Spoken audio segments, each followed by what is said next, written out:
Hey, Brian. Hey, Elliot. What's the talk of the table? That was what was wrong. We didn't do the fake. We didn't do the ba-da-ba-da-ba-da.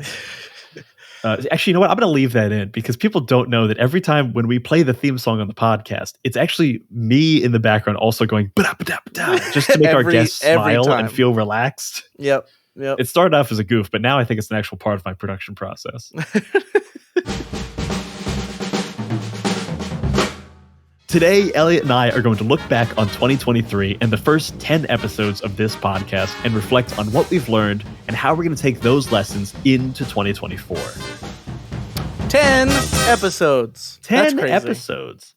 This show was just a little conversation we had in April? Yeah. May? Something like that. And it's 10 episodes. I feel like there's not been maybe I'm just too high on myself, but there's not been a miss yet. These are home run conversations and home run guests, honestly. Triangle Agency, Emily Friedman, Eric Silver, Encounter Party, Rick Perry, Jeff Stormer, Mamados, Jay Stroutman. I mean, these are all good conversations. All good people, all now friends. That's what they don't realize is by coming on the show, they are officially our friends, whether they want to be or not. Yeah, stuck with us. So if you want to become our friends, come on the show. If you want to come on the show, be prepared to have two friends.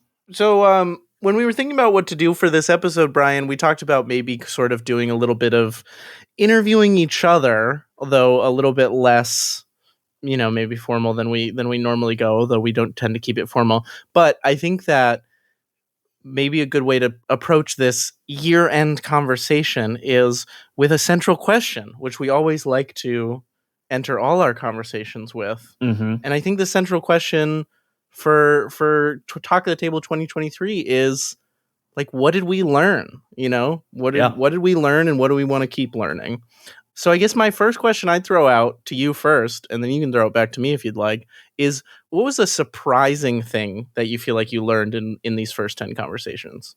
I think the most surprising thing I learned from this podcast in general isn't necessarily a specific thing I learned from anybody. I think there's like great gems to be had from all these conversations of like very specific tidbits that you can like take and use. But I think the thing that surprised me most throughout these conversations was how we kept returning to a lot of the same topics of like this, like the spectrum of actual play. And also like more often than not, we would come back to what our approach to making tabletop role-playing games and actual play is. Yeah. And then slowly like incorporate other people's ideas into that. Yeah. Which I didn't expect from this pod. Like I really thought it was going to be like, oh, we'll interview you and we'll have your ideas. And I didn't think it would be as much of self-reflection as it has become. I think it's become much more conversation than interview, which I think all the better. I think I was also maybe surprised by how much of us is in each conversation, not in a bad way, but like in a way where it wasn't just a Q&A. We really have developed into like you said, conversational style where we're bringing forth opinions and stuff like that. And I think it leads to things we didn't have in the outline and some of like the best moments that have come up in these different interviews. Because we come into every interview with a pretty significant outline and a main question we want to answer. So usually like the title of the episode or the description of the episode is almost written beforehand. Like we know what we're going to talk about. We know the conversation we want to have. It's never going to be like, let's get your top 5 favorite things about the actual play you make. It's going to be, how do you do this very specific thing? And because we're picking such like very specific topics and questions, we often have our own opinions on them. Mm-hmm. And we want to see like, okay, does our opinion jive with yours? How are they in conflict? How are they working together? And try to like synthesize our views together with our guests. And I think that's why we keep finding more of ourselves in the episode than we initially intended. And I feel like all of our guests are like, we are interested / actively working in so many of the areas that our guests are. Like we have actual play folks on, we are actual play folks on, we have game designers on, we are game designers. And so it's like, there's a lot of personal relatability, which I think adds. What about you? Was there anything surprising that you learned from any of these conversations, or any like tidbits that you'll take with you? Oh, okay. I've got an answer to both of those. So surprising thing, I was genuinely taken aback when Ned Donovan looked at us and said, "We're not an actual play" regarding Encounter Sure. Party. But I get his point. And it's a really good point. It's like I really like what he said, and I think that it's an important distinction to make. But I remember in the conversation, like the way I had thought through the outline was like relating Encounter Party to actual play, and like I don't think we lost the thread or anything. But I remember when he said it point blank, I was like, oh, I didn't realize this was that clear a line. Mm-hmm. But I like that you're making the distinction, and I think that was really important. Another tidbit that I love was Jay Stroutman saying that GM prep is solo TTRPG play. That will probably stick with me for a while. Yeah, that's a thought that'll fester for a while. I feel like we have also, I think partially because you made Project Echo and we've done some solo games as actual plays, we've come back to the idea of like what solo games are and what solo play is. With some conversations that haven't come out yet. Yeah. And that's a conversation that I didn't know I was as interested in as I found myself to be. Like going into those conversations, I was like, okay, this is an obvious question to ask. And the further we got into it, I was like, oh wait, I think I'm on team solo game for this one. I think, GM prep is a solo game and stuff. Absolutely. A thing that came up in our Jay Stroutman interview that is, it's the title of the episode. It's the thing I now like will just echo in my head is the idea of you owe them your effort. Mm. And I think this is the like single bit of our like talk of the table, many-sided media ethos that has come through this podcast, like really like cemented into a single phrase. And that is like, consider the audience. We said it in that was the title of our M. Friedman interview. The title of our Jay Stroutman interview was You Owe Them Your Effort.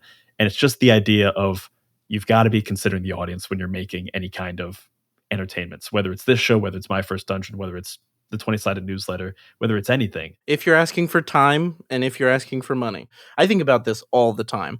I think about those two phrases, consider the audience and you owe them your effort. Now when I'm working on anything games related, whether it's like early days of a game design or like when we're getting ready to record My First Dungeon, it's just like those two phrases are sort of like North Stars. I think also seeing from things like, I think Triangle Agency and Encounter Party are both really good examples of this, of having a longer term mindset for what you want to accomplish. So like Triangle Agency they've had their amazing Kickstarter. It's going to be published very soon, I think early in 2024. But they had the Delta test ready to go for audiences to like look at and test and play over a year before that. Right. Same thing with Encounter Party. Encounter Party was a podcast for 3 seasons and like 60 episodes, knowing that they always wanted to be a television show and that this was designed to be a 3-year pitch, a 3-year resume to Wizards of the Coast to eventually make it into a television show. Taking the idea of anything that we're doing on this show, on My First Dungeon, what you're doing with game design and what we're doing with game design, and remembering that there is a longer timeline than what is right in front of you that is easy to miss sometimes. I actually really love that parallel between Triangle Agency and Encounter Party because they sort of have that, like you said, same perspective, but we got to talk to them at different points in that journey. Like I feel like Encounter Party is where Haunted Table Games will be in 2 years relative to their journey because Caleb obviously has visions of extending that out as a company that is around for a while and keeps making Triangle Agency stuff and keeps making other games. So yeah, I like that a lot. I guess speaking of Caleb, because I think that Caleb's one of these, are there people you want to talk to again next year about different things? Because I feel like I want to talk to Caleb after Triangle Agency comes out. Sure. And like how that community has responded and how it's grown once the book is out there in the world. Would love to have Caleb back on to talk more Triangle Agency and just kind of the pivot from, okay, I've released one big game. The difference between like releasing one big game as a Kickstarter and being a games company, it's a big difference. And like how he's navigating that change, I think would be really interesting to talk about. The other person I'd love to have back on is Ned Donovan, not to talk about Encounter Party, but rather talk about his work as the head of audio fiction programming for the New Jersey Web Fest, which is also where Actual Play fits in. And like the space and the work of WebFest to like elevate actual plays. Because I think WebFests and awards of these sorts are doing a lot of work to really help more people find great actual plays. Yeah, it's another thing we talked about, I feel like, a lot with Eric and Dr. Friedman about like legitimizing the medium by taking it seriously. And I think awards Yes. is one way that you do that. Like I don't want to ever live and die by awards because, you know, there's No. so Alfred much out Hitchcock of your never won control. Best Director. Alfred Hitchcock never won Best Director. That's a great little tidbit for not letting awards get to you. But this idea that like by treating the medium seriously, it becomes more serious. You know, just like Yeah. it's sort of like look good, feel good. By acting a certain way about the medium that you're in, you can elevate it relative to Yeah. people who are outside of it. And I think awards and New Jersey Web, I think Ned's done a lot of work in that. And I remember when we went into the conversation with Ned and Brian, we had one little paragraph in our outline that was like, touch on New Jersey Web Fest if time. And I think we quickly realized that no, that is an entire other conversation. Honestly, there's not one person I wouldn't like. Honestly, I would have Jay on to talk about anything Jay's doing, just because True. I think we have, the three of us have very similar ideas of the actual play space. I think Planet Arcana is a very good show, and it's also doing very similar things to what My First Dungeon is doing, just with a long running campaign. I also think Planar Arcana became part of Rusty Quill right after our conversation last time, so we didn't even get to talk about that. That's true. Talking about like how being on a network kind of changes things for actual play, I think would be good, because I think that's, you know, M. Friedman talks about the idea of actual play being defined by the quote unquote the ambitious middle. It's not the people who are making, you know, Critical Role and Dimension 20, though they obviously define the space in one way. This middle group of people who are putting in that extra effort, who are going that extra mile, who are considering their audience, who are giving them their effort. Planet Arcana, Worlds Beyond Number, My First Dungeon, plenty others.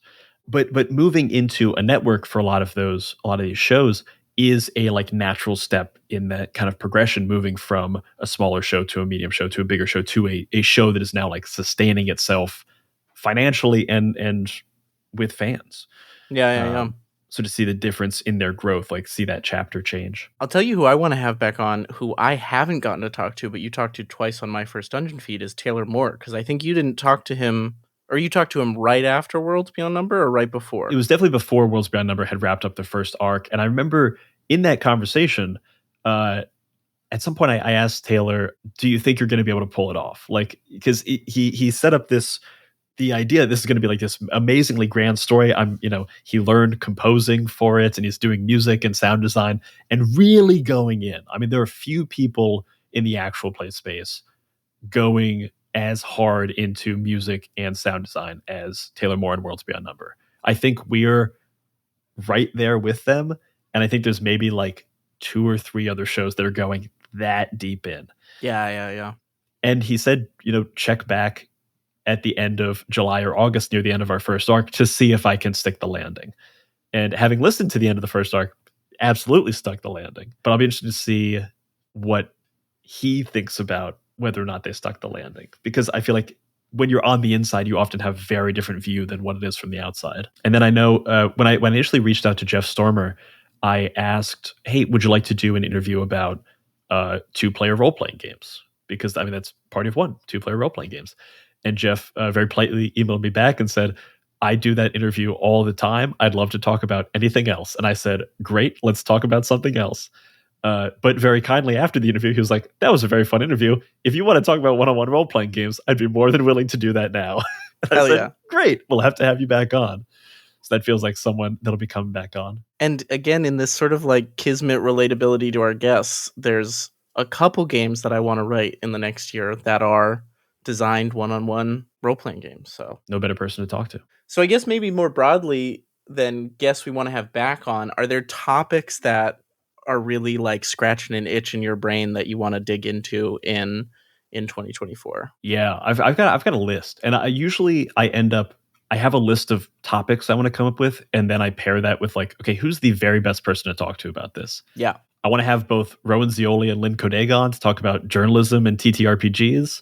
Would love to talk about safety tools and like a much more in-depth kind of treatise on safety tools, what they are, how they came to be, where they're going. Love to talk about editing TTRPGs with the person who edits every game that I love, Will Yobst.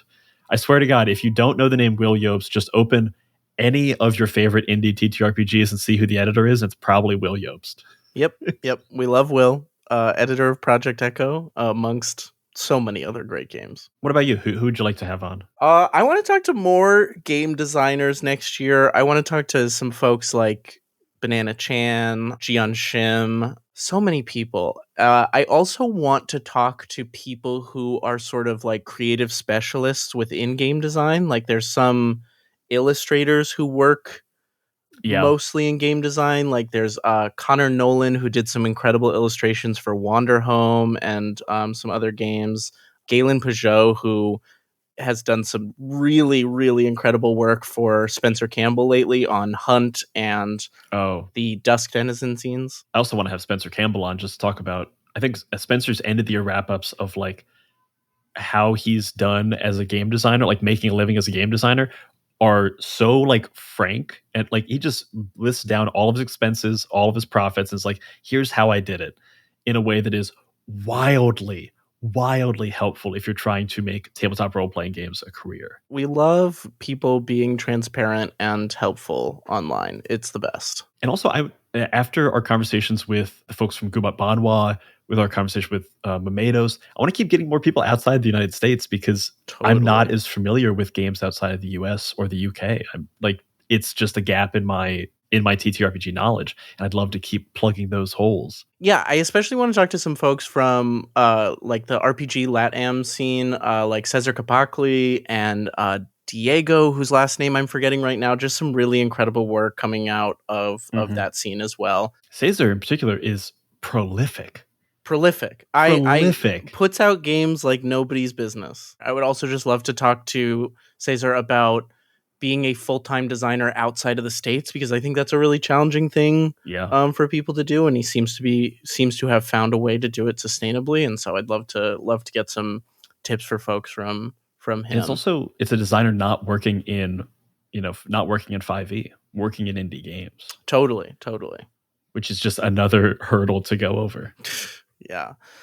The other world that I want to talk to somebody from is streamed actual play, because it's a world that's very like out of my knowledge and comfort zone. And obviously we've got friend of the show Draconics, who we talked a little bit to on the newsletter about AP performance, though that was sort of broad. But Connie Chong, who's been on our Yuzeba season, would be a great person to talk to about Transplanar and this whole world of streamed actual play. I would love to kind of talk to some of those folks who have really made a name as streamed actual play performers, and how they consider that differently than like sort of the type of actual play we do. I feel like Drac is a particularly good person, because Drac doesn't really have like a home base show, and is performing on is getting dropped into a bunch of different shows and is killing it every time, left and right, without having that like very familiar base every time. And I think that's an interesting, and especially interesting person to talk to. So I think we have to have Drac back on as well. So the other thing that we sort of have teased a bit on Twitter, and I don't think I can claim that this is our original idea, because I think this is Dr. Emily Friedman's idea on Twitter, is to have some talk of the table roundtables. Oh, yes. With some repeat guests. I think that she threw it out on Twitter at one point as an idea. I think so too. And I really do love the idea of doing it, like maybe doing it once a quarter or something, because I think there's something great about having Ned Donovan and Brian David Judkins from Encounter Party on. There's something even better about seeing how their ethos compares with Eric Silver, and compares with, Connie Chong, and compares with Taylor Moore, and compares with us, all in one space, so that we can all kind of like throw stuff into the center of the table and see how other people interpret it. I know I want to do the state and the future of actual play. Got to have M. Friedman just trying to fight Taylor Moore in front of it. Really, I just want to do M. Friedman versus Taylor Moore, I think. Yeah. I would love to do something just like actual play production. So just get like us, Taylor Moore. I'm trying to think of like other great Esther Ellis from Dungeons and Daddies. A bunch of great like editor producers who are not necessarily performers, but are just like in the guts of making the thing. Totally. I know you'd love to do something with like indie RPG game design. So getting you, Spencer Campbell, people from Gubat Banwa, Cassie Mothwin, Sam Lee, just getting a crazy amount of people all in one room. And then I'd love to do a whole segment of like crowdfunding for all budgets, because we've talked to some pretty wildly different crowdfunding campaigns in previous episodes. Like Guba Banwa was big, Triangle Agency was very big. Yeah, and then you've got like Momedo's doing Children of Inanguri on itch funding. I'd love to talk to people who are doing like non-Kickstarter stuff and how that differs and those considerations. Because I do think that when we started this show, we do want to have all of our conversations have like value. We don't ever want it to just be like chat. We want it to be like, we're going to answer a question. We're going to give you actionable information that you can actually use if you want to be an actual play performer, actual play producer, if you want to be a game designer.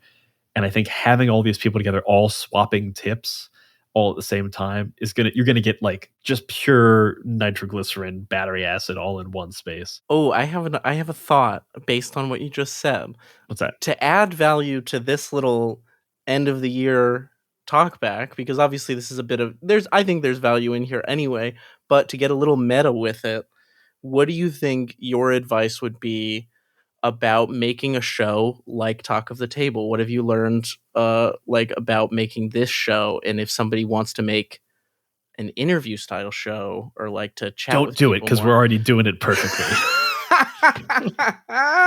No. I have a good answer.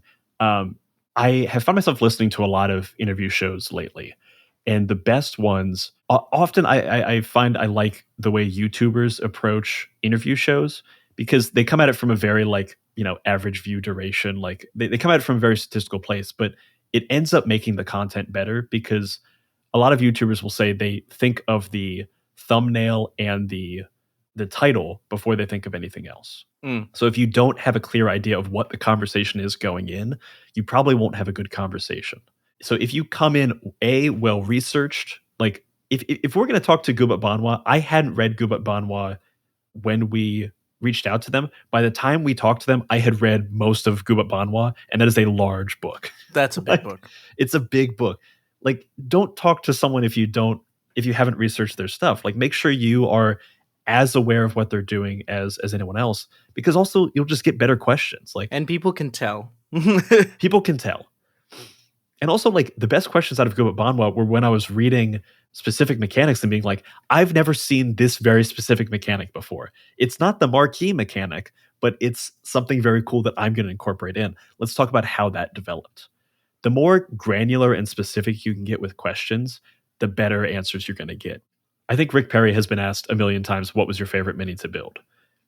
It's this very broad question. I think we kind of asked it in a rapid fire realm. Well, we had our rapid fire fan question moment that he very graciously accepted, and we prefaced with, these are fan questions because we're fans. But I kind of think that, wow, this is funny that this is coming around to this, but being a good interviewer is a lot like being a good GM.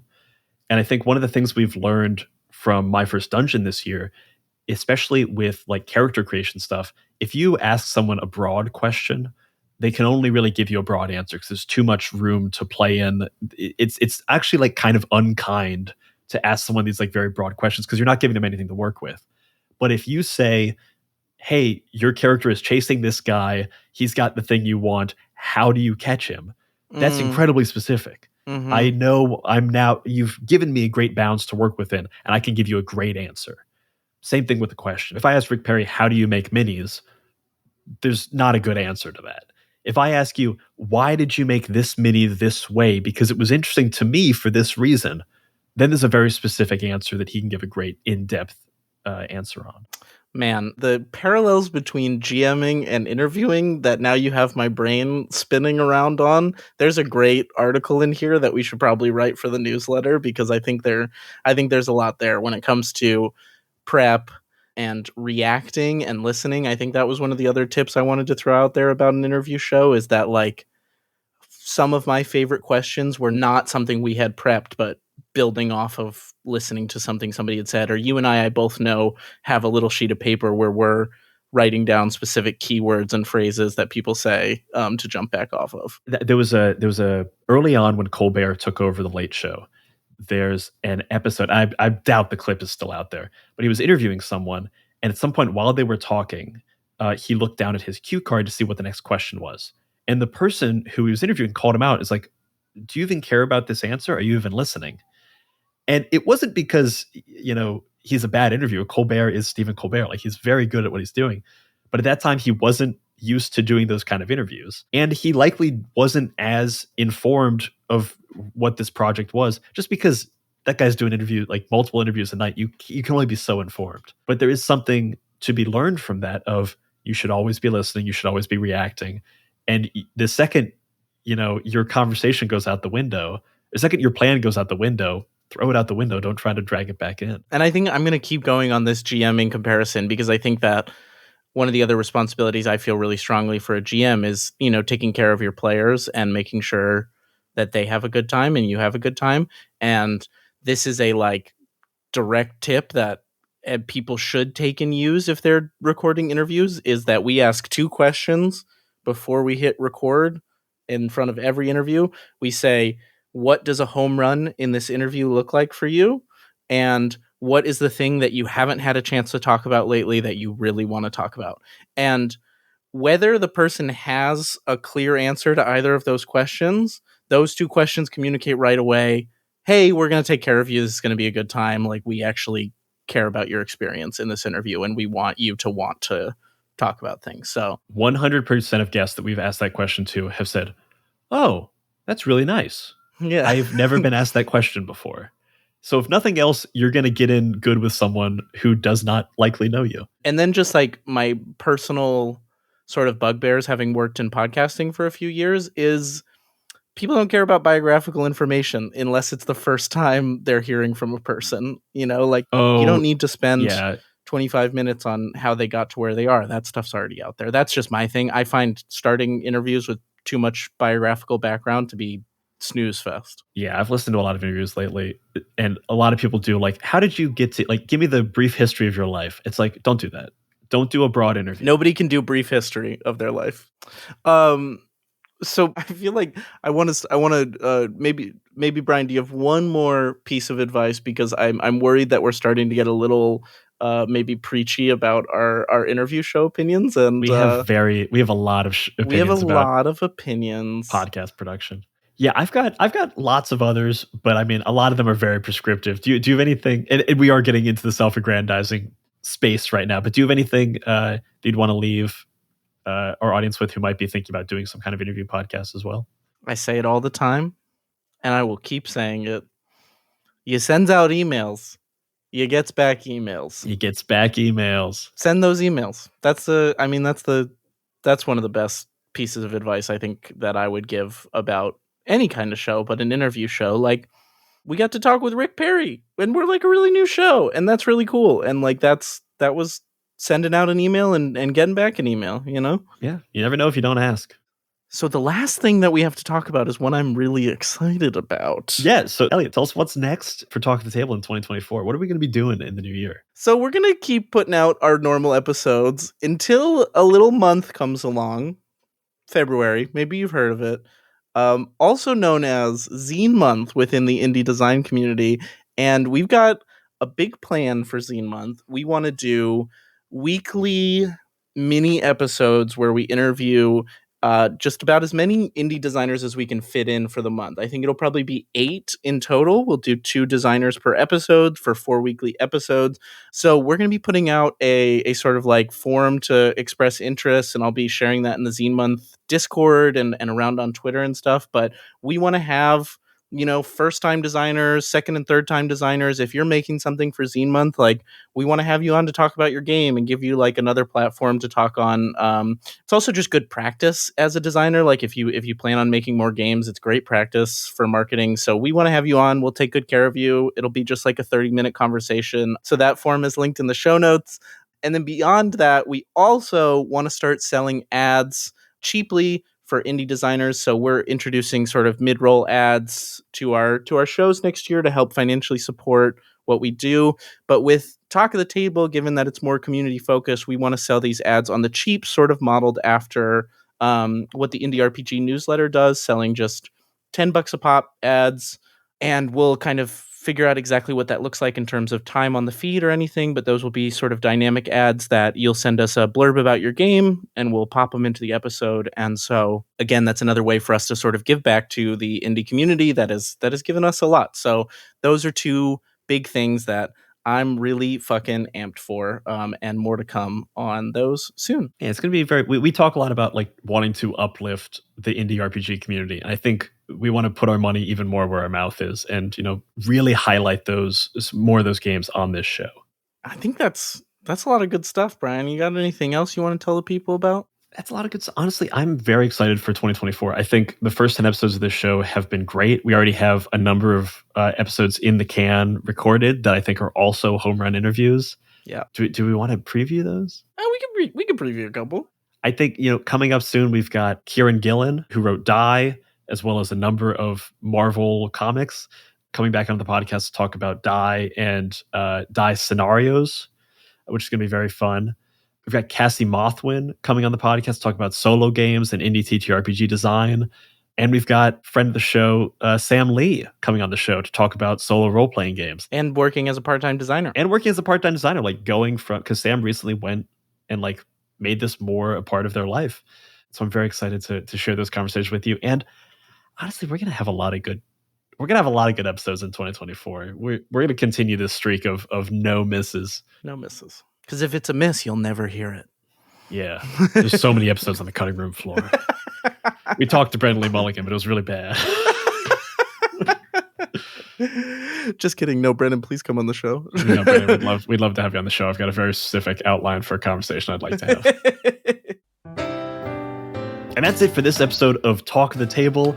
As always, if you like the show, please go down and leave us a review. It really does help more people find the show, and it makes us feel all warm and good inside. And that's just a nice thing you can do for us. Tell your friends about the show. And if you want to talk more about any of these interviews or any of the other things from Many-Sided Media, you should check out the Many-Sided Media Discord. We have a whole channel just to talk about Talk of the Table, as well as all of our other shows as well. And you can let us know who you want us to talk to in the new year, because we take a lot of suggestions from our Discord server. And that's what the table is talking about. Bye-bye, everybody. Bye-bye.